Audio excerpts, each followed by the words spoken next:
It really began in 1957, of all times. I was a kid in New York working as a teenager in a record shop, an all-night record shop called the Colony Record Shop.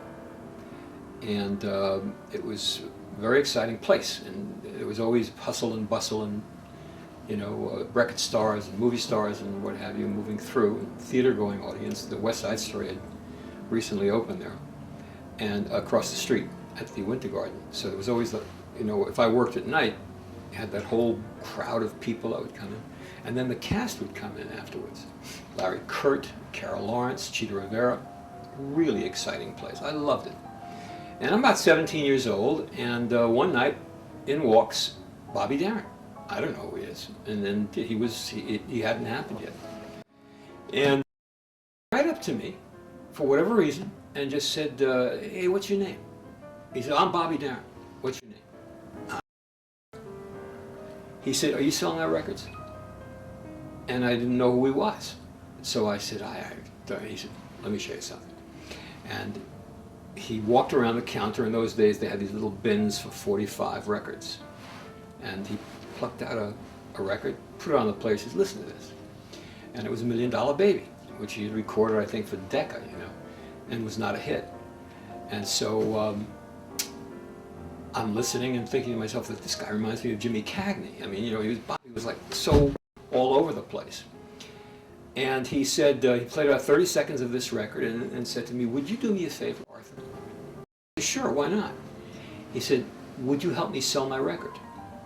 So, you know, I said, sure, what do I have to do?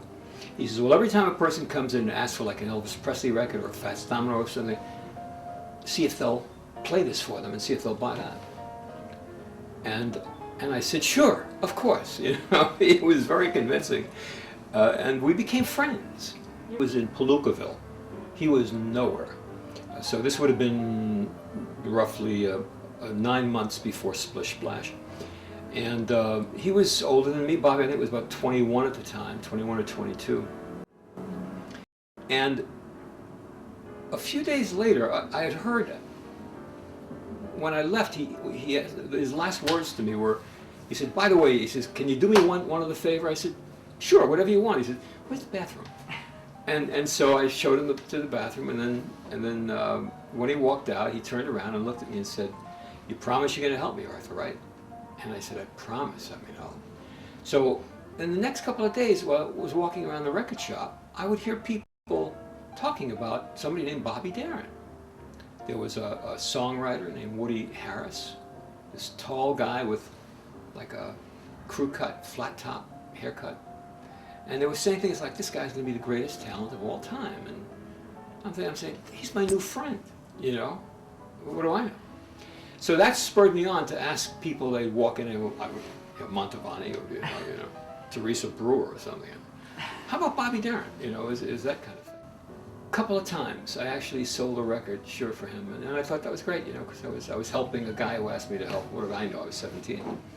And so about 3 days later, there's one of these happenings in terms of answering how this movie really started. The people who owned this record shop owned a record shop down by the Rivoli Theater, about 3 or 4 blocks down Broadway. And I would deliver records or whatever, you know, to that shop. And one day I'm walking down there, this is after hearing all these great things about Bobby Darin, overhearing them, you know, saying, who is he? Well, he was appearing at the Apollo Theater at the time, and he was working, but he just wasn't, he hadn't broken through yet.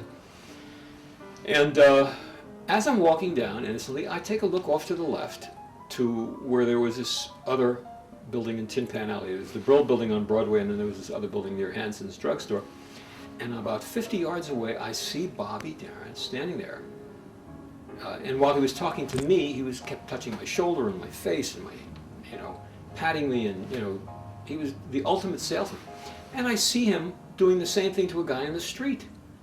So just instinctively, I hollered out, hey, Bobby, you know. And this is 3 days later. He looked around, turned to me and said, hey, Arthur, are you selling my records?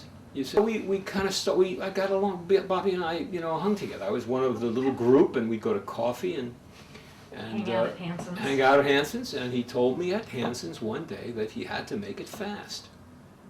And I said, of course, you know. And he said, because I'm going to die young. And that's the first thing I ever heard, you know. I couldn't believe it. Some months later, he comes into the Colony Record shop, and he says to a bunch of us, we're salesmen or whatever, listen to this. And he puts it on, and we hear Bubbles, and we hear Splish Splash. And it was sort of in like April of 1958. Splish splash, I was taking a bath. It was a hit. You know, you couldn't miss this. This was a hit. It was an instant hit. Woody Harris called me into his office one day as I was schlepping in the Brill building, and he said, hey, listen to this. And what am I listening to? Queen of the Hop. You see? And in between there were a couple other records. So the last time I ever had real contact with Bobby Darin in those days was along came Mac the Knife, Dream Lover, and then Mac the Knife, and he was a superstar. So that would have been 1959. And I was still schlepping Broadway and stuff, and I'm walking, and here comes Bobby Darin, bigger than life, dressed with great clothing. He was a star. And Bobby, hey, Arthur, same thing. And he took me into the vestibule. How you doing? Is everything okay? He had married Sandra Dee, you know, so we had that kind of conversation. But he went his way, and I went mine. And my way was to go into the motion picture business. So Bobby performed the Copacabana, and which is, you know, there's nothing much to say. Later than that, the Flamingo in Vegas. But on a nightclub floor, that's where that greatness was. And that's very, how shall I say, significant to the thought of how that movie came about. Because if you didn't see him perform in a nightclub, then you just didn't really get what was happening. So if you heard the records and saw him even on television when he was confined on the Sullivan Show or something like that. But if you saw him in a nightclub, you were really looking at one of the great talents of all time, because he came from that school of an old-time showman. And the truth is that Bobby the whole kick with him was that his whole MO was to be the old-time showman with a new twist to it. So as his mom had told him, the woman he thought was his mom, Polly Walden told him, if you find the great old songs and spin them your own way, you know, that's where it's at. You don't have to go looking for new material. It's there. Think about it, Mac the Knife was 1927, you know, and he spun it in it's one of the great records of all time. And Silver Dollar, you know, I mean, songs like that. Driving home to Boston, working I moved there in 1964, working for a film company, United Artists. And one day I was driving in the car, it was towards Christmas, and I was listening to some records, you know, on a radio station, Christmas music. I was listening to White Christmas, Rosie Clooney. And at the end of the song, the disc jockey said, sad news, Bobby Darin died, you know, at 37. And it just hit me, you know, it really did. So it was a moment. And I thought back, it's like an old movie, you know, I'm going to die young. And she was only 37, of course.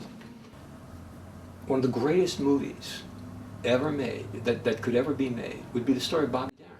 Early 1996, before the theaters were sold, but there was negotiation going on for them. I'm driving home from our offices in suburban Boston to downtown where we live, to the city. And I'm listening to a sports talk radio show about, and we're talking about Roger Clemens and, you know, Red Sox, big fan. And then there was a commercial, and I spun the dial over to an oldies station. And I picked it up just as Mac the Knife was starting, the vamp. Boom, boom, boom, boom. And it was like something happened. It was like an epiphanous moment took place. I'm selling my theaters. This is happening. Video has come in. The distribution business is disappearing to home video in terms of independent distribution. And I started envisioning this movie through the snowflakes. And it was basically a story of Bobby Darin. It was Bobby Darin's life. I mean, it was, you know, like Bobby Darin's story. Why not? You know, it's a great genre. Great story. I knew the story intimately. I knew the music, and I knew the world of nightclubs that had never been examined in a motion picture, and that to me was the big key, was Bobby Darin, music, the great records, his ability to perform, get a star to become that guy, and the world of nightclubs. I saw the movie play. I saw it through the snowflakes. I mean, it sounds insane, but I'm telling you that that's what happened. That movie, I mean, for a half hour in this, driving very slowly in the snow, Mac the Knife, of course, had already begun. You know, the song was playing on the radio, but I'm seeing this, and I kind of get it as a kid who he is. I'm from the Bronx, born and raised there. Bobby, of course, is from the Bronx, and I knew the character so well. So I had this vision. And as one would have a religious vision, not to compare it in any way, it was that vision. And I'm in a car, and I'm seeing a movie play before my eyes. This is the story of how this thing happened. And it was great. By the time I parked, the end had come up, and it looked like a hit to me. Nightclub world was a whole other place. No one that I have ever seen fit into a nightclub environment better than Bobby Darin. But he was mobile, and he was animated, and in a nightclub he did all of these things, and it was mesmerizing, particularly in that nightclub world. So the movie, to me, would focus on being in that nightclub and watching this guy perform.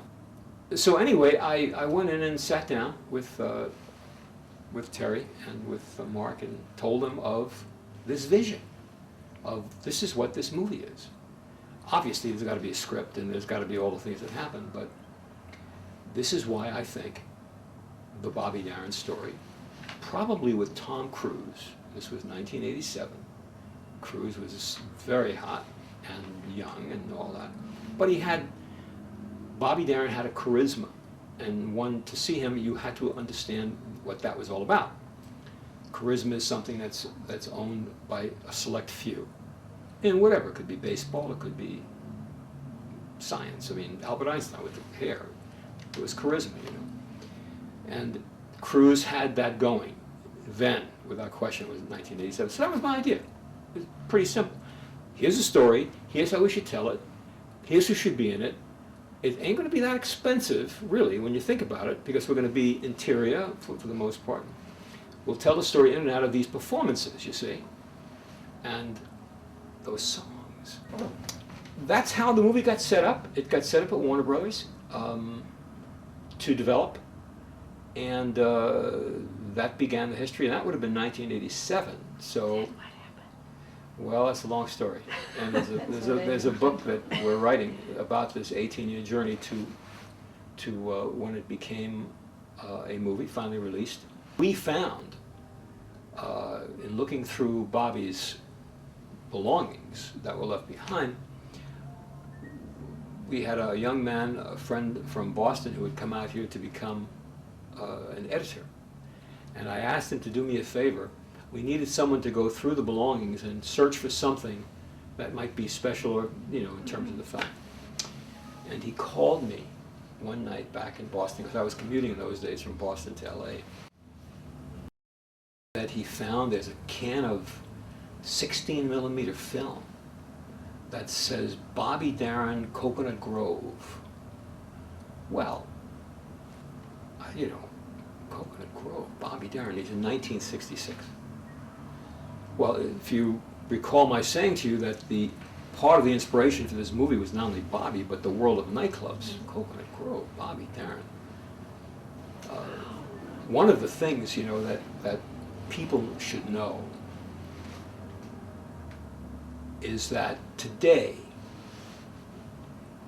if you're a performer, a star, everything you do is taped. If you're a ball player today, you live up in San Francisco, if you're Barry Bonds, you have footage on everything you did from the Little League to the Junior League to high school to college, of every at-bat in spring training. It's remarkable. If, however, you were one of those great performers in nightclubs. There's no footage. Here are my friend, a young friend, said, I've got this thing that says Bobby Darin, Coconut Grove. What? Screen it tomorrow at Warner Brothers. Give me a call, let me know what you got. He calls me the next day all excited. Arthur, he's rehearsing in the Coconut Grove. He's singing, he's moving, he's dancing. I said, my God, how long is this thing? He said, well, it's 45 minutes, but then there's these outtakes, and apparently he was making a documentary about his life in 1966. Well, what I had learned was that through his time, particularly because he was driven by this knowledge of he was going to die young, and whether that was in the foremost of his mind or the back part, that was always there. So I could understand. It's a great part of this, the movie story, you know, that one through the snowflakes, of that happening. That kind of what your mental is like. Now you're here. You're saying, hey Arthur, will you sell my records? You're nobody. And then you're the biggest star in the business, you know. But in here you're going to die young, and it's a whole kind of thing. So I learned what he was like, and he had some great insecurities. He did, and he was. I must tell you, one of the fascinating aspects of his life is relevant to today's world, in the sense that Bobby Darin in the 1960s and during Vietnam and all that was really outspoken. God knows what he would do today with what's going on. I mean, but I think I do. I think I do know. Well, but you know, I think he'd be, not to get into politics, but there was a guy named Lenny Bruce many years ago, and Lenny Bruce had a mess for just cursing, you know. But Bobby Darin would tell you what was on his mind. That was his makeup. I think to understand him, you have to understand the guy who walked into a young kid and said, will you help me sell my records? That to him meant that if he bought into that, or if you bought into that, and he sensed that, that was all he needed to know. And I find, by the way, in my life too, that geniuses, you know, are not really necessary. You need people who care. He could be singing, he could be directing, he could still be acting, he would be writing. I think Bobby Darin would have written some great stuff. Not Will Durant, or maybe, I don't know, he read it, you know, but philosophical things. One thing I can tell you today, he might even be, today, a great version of Bill Maher, or somebody who expounds on, you know, the world scene of the hypocrisy and all of these things that go on that are astounding to all of us. Bobby would just devour that stuff. He was really very well read. I mean, you know, he was a guy who many times, as I understand it, when they were playing, he was working in nightclubs at night. During the day, he was in the library reading great stuff. Take the guy that I knew, and to understand his intellect, and to understand his talent, and to put him into that world of confusion and all that, and he's Bobby Darin, and then he's Bobby Darin, and then he reinvents himself, you know. That's great stuff. But I would say that for a guy 37 years old, he probably lived as full of 37 years as one could live. He got it.